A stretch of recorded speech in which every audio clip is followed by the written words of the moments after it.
Okay? Ano daw? Ito May po. pupuntahan daw siya. Pupunta kami ng Okada. Kasi nga po may kainan. In-invite kami. Yeah, Mabait. dadaan na daw sila. Kasama ko siya. Itong aking dalawang aso. Yan po, hindi man siya kami pagpasukin. Doon na lang kami sa gilid ng Okada. At least gilid pa rin. Hindi po papasok. Okada pa rin kanya lang. Gilid lang. Kasama po namin si Byuda Diseli.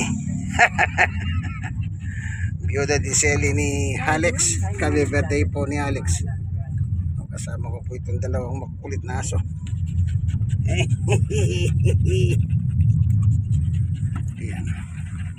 Lagi namin sinasama ito. Saan man kami makarating. Kasi nga po. Kasama na. Araw.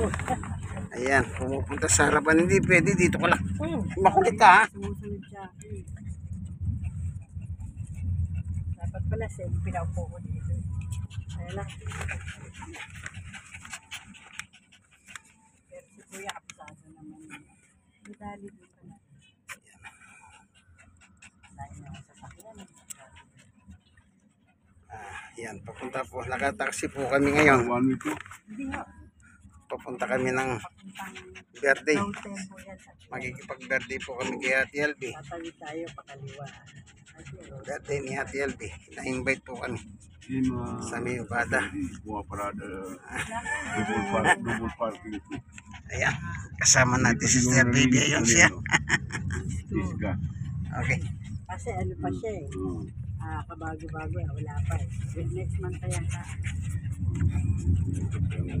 Pero yung Divisoria mo napalinis.